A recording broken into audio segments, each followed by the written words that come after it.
O Palmeiras é campeão brasileiro pela 11ª vez ou pela 7ª vez?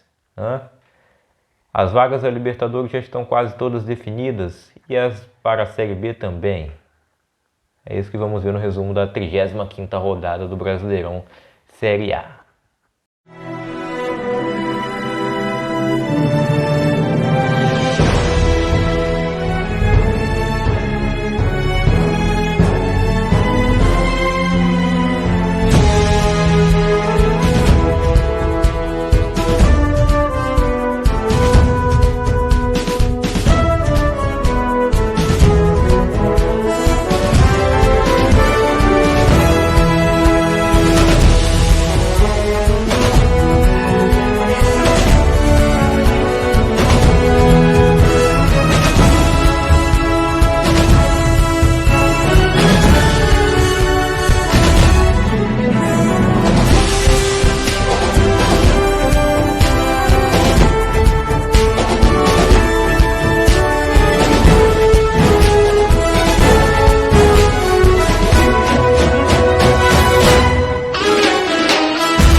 Fala aí pessoal, beleza? Quem fala vai trazendo mais um vídeo e hoje resumo da 35ª rodada do Brasileirão 2022.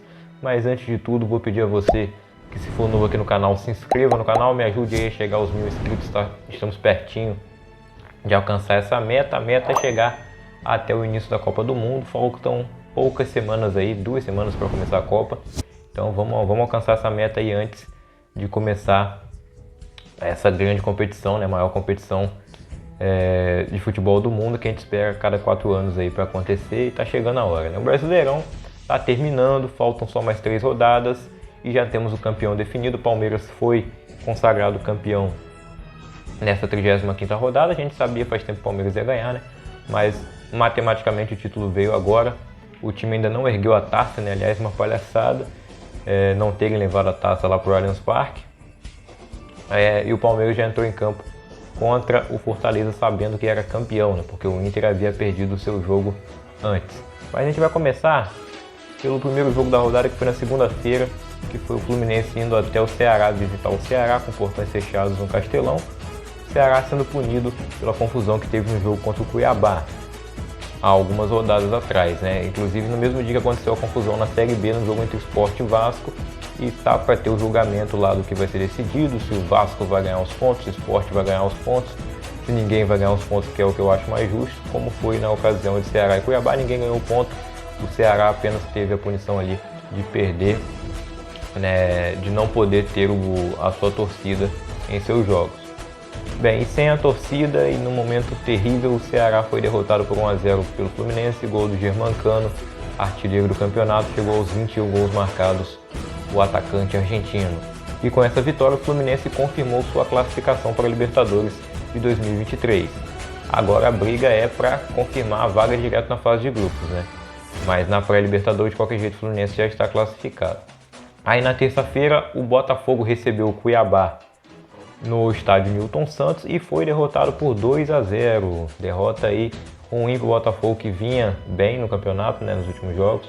Aliás, oscilando um pouco, né? Bem regular a campanha, perde, empata, ganha, mas em casa estava indo bem e estava de olho numa vaga na Libertadores. Essa derrota contra o Cuiabá, que está brigando para não cair, e com essa vitória deixou a zona de rebaixamento, mas uma derrota que não era esperada pelo Botafogo. 2 gols de cabeça, um do André Luiz no finzinho do primeiro tempo, ali aos 41 minutos, e do Daverson no começo do segundo tempo, aos 7 minutos.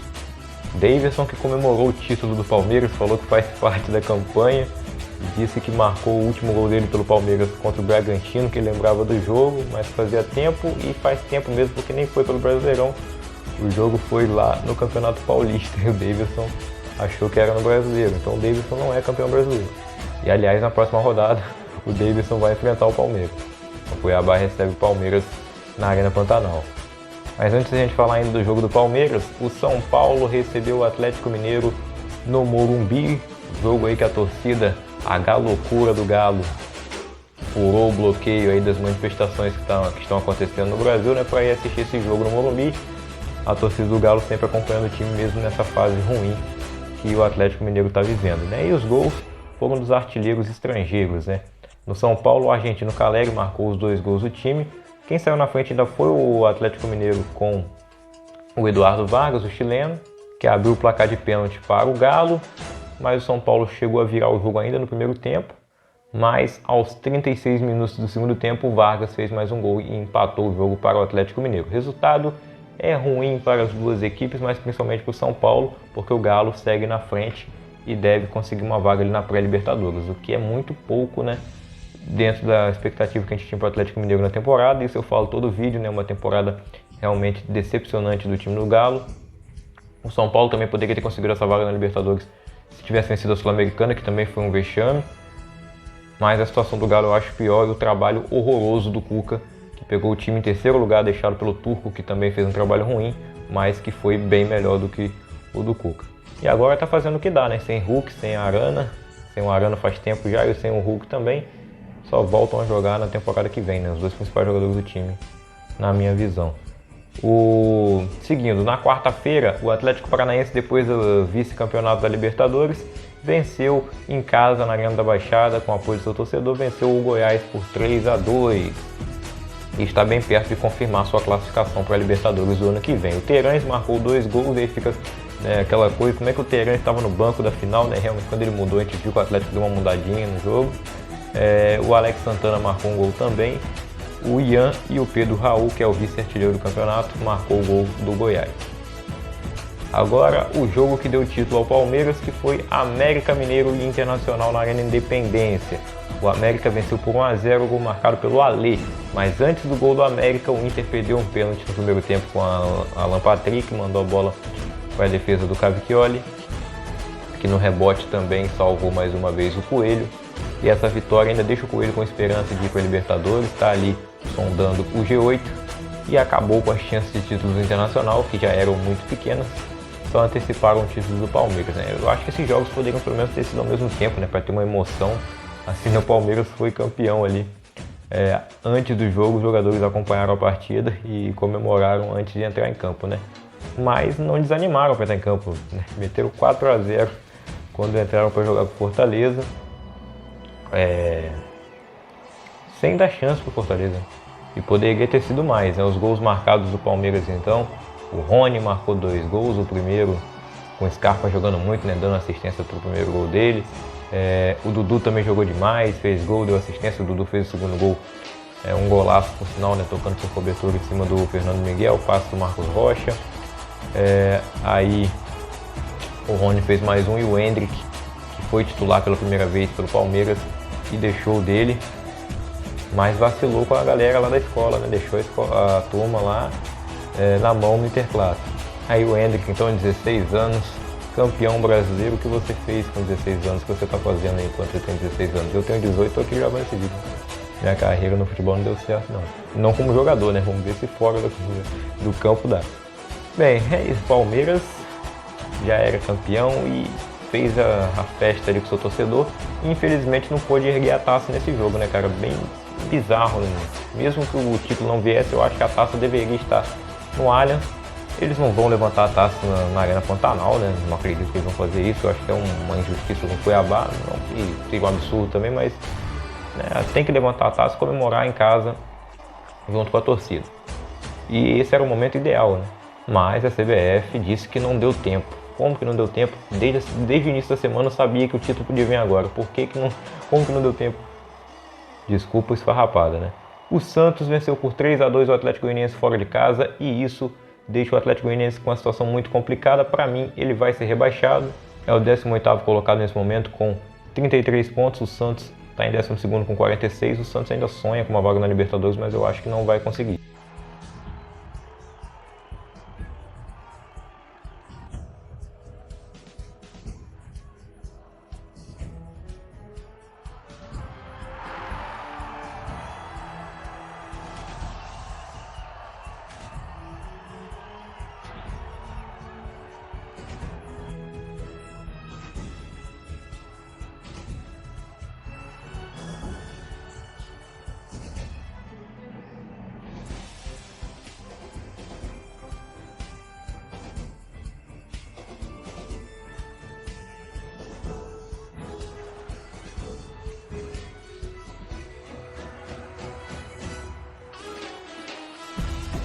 E tivemos também nessa quarta-feira a reedição da final da Copa do Brasil, Corinthians e Flamengo, Flamengo e Corinthians no Maracanã, o Flamengo pós-título da Libertadores, jogando ali com reservas.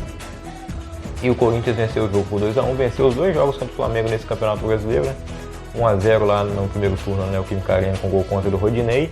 O Rodinei entrou no segundo tempo dessa partida, mas quem começou como titular foi o Mateuzinho e foi 2-1 para o Corinthians, que saiu na frente com o Duqueiroz. O Flamengo empatou no início do segundo tempo com um golaço do Matheus França, assistência do Everton Cebolinha, mas depois o Yuri Alberto fez o gol da vitória do Corinthians. Falaram de falha do Hugo, acho que o Hugo realmente poderia ter fechado melhor ali, ou saído melhor do gol, mas nada absurdo, derrota. O torcedor do Flamengo não tá nem aí, tá super feliz com o título da Libertadores e da Copa do Brasil. Zoa o corintiano porque ganhou os dois jogos que menos importavam, né? Porque não vai ser campeão brasileiro, não foi. Perdeu a final da Copa do Brasil pro Flamengo e foi eliminado na Libertadores pro Flamengo. Ou seja, nos jogos decisivos, o Corinthians perdeu pro Flamengo e vai terminar o Campeonato Brasileiro atrás do Flamengo também, ao que tudo indica. É isso então, rapaziada. Agora a classificação geral para vocês. O Palmeiras é campeão, 77 pontos, e vai passar dos 80, claro. Eu não acredito que o Palmeiras não vá perder os próximos jogos, né? Ou empatar e não vencer mais nenhum. Difícil, né? Dos 3 jogos, eu acho que o Palmeiras, inclusive, deve vencer os 3. Campanha incrível, apenas 2 derrotas. 2 derrotas que a gente não esperava que fossem acontecer, né, cara? Perdeu para o Ceará na primeira rodada e para o Atlético Paranaense na 14ª, 12ª rodada, no primeiro turno, né? E perdeu para o Atlético Paranaense jogando em casa por 3-1. E foi o resultado agora que eles fizeram na volta, né? Na última rodada passada, então. Venceram o Atlético Paranaense reserva antes da final da Libertadores lá na Arena da Baixada. Então, de 35 jogos, 22 vitórias, 11 empates e apenas 2 derrotas para o Palmeiras. Eu acho que vai terminar só com essas 2 derrotas mesmo. E acho que vai terminar com 25 vitórias. E com 86 pontos, é isso que eu estou imaginando aí na campanha final, né? Pontuação final do Palmeiras. O Internacional em segundo lugar com 64 pontos, deve terminar como vice-campeão. O Flamengo ainda pode chegar, o Fluminense e o Corinthians também. E esses 5 times já estão classificados para a Libertadores do ano que vem. O Flamengo classificado antes pela Copa do Brasil, né, pelo título da Copa do Brasil, aí ganhou também a vaga pelo Brasileirão e depois ganhou a própria Libertadores, o que abriu a vaga aí para o 7º e o 8º colocado. No momento o 6º colocado é o Atlético Paranaense, está com 54 pontos, o 7º é o Atlético Mineiro com 52, o São Paulo é o 8º com 51. No momento esse é o G8, mas só os 5 primeiros já estão confirmados na Libertadores.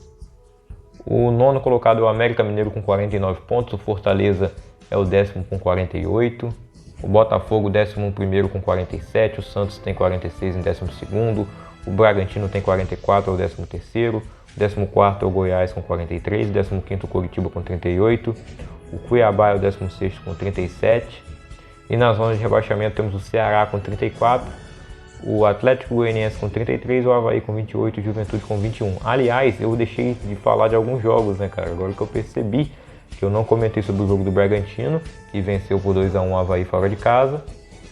E também não falei do jogo entre o Juventude e Coritiba. O Coxa venceu por 1-0 lá no Rio Grande do Sul. Lembrando que o Juventude até agora é o único time matematicamente rebaixado, o Avaí também está praticamente. E aí tem o Atlético Goianiense e o Ceará que ainda não estão e estão brigando ali com Cuiabá e Coritiba, né, para ver quem é que vai ficar com essas 2 últimas vagas. Eu acredito que o Atlético Goianiense já está também, tanto o Avaí quanto o Atlético, vai ficar ali a última vaga entre Ceará, Cuiabá e Coritiba. Eles vão brigar até a última rodada para ver quem é que vai jogar a Série B no ano que vem. E a Série B que vai terminar nesse próximo domingo, todos os jogos aí da última rodada simultaneamente às 6h30. O Vasco briga ali pela última vaga, ele, o Bahia, o Ituano, né, tem um confronto direto inclusive entre Vasco e Ituano, e também tem a decisão na justiça lá entre Vasco e Sport. E dependendo do Sport possa até subir também, mas eu acho que não, né? Eu sou vascaíno, estou ficando do Palmeiras para representar aí pelo título brasileiro. Se é 11 ou 7, fica a seu critério, né? Brasileirão, o Campeonato Brasileiro começou em 71, então não tem como ser 11. Mas tem a unificação e tal, cada um aceita ou não. Eu aceito. Agora, tem gente que aceita isso e não aceita o Mundial. Tem gente que não aceita nenhum dos dois. E não sei. O Mundial não aceito não, tá? E é isso. Segunda-feira a gente volta aqui para comentar a próxima rodada do Brasileirão. Começa a 36ª nesse sábado. E vai ter um vídeo só sobre a última rodada da Série B também, né? Exclusivo da Série B. E espero estar aqui com a camisa do Vasco, dizendo que o Vasco subiu, né? No momento só subiram Cruzeiro e Grêmio até agora. Vai para a última rodada aí, né? Com 2 vagas em disputa, Bahia e Vasco, Ituano, forte. É isso aí, deixa o like, se inscreva no canal, ativa o sininho. Não vai ter live nessa sexta-feira, não deu para fazer live essa semana porque tô sem o carregador do notebook, então ia ficar ruim fazer no celular e eu prefiro fazer os vídeos aqui. Pelo menos eu fiz mais vídeos, né? Porque quando faço live eu não faço tanto vídeo. Então, uma coisa compensa a outra. Valeu, tamo junto, até o próximo.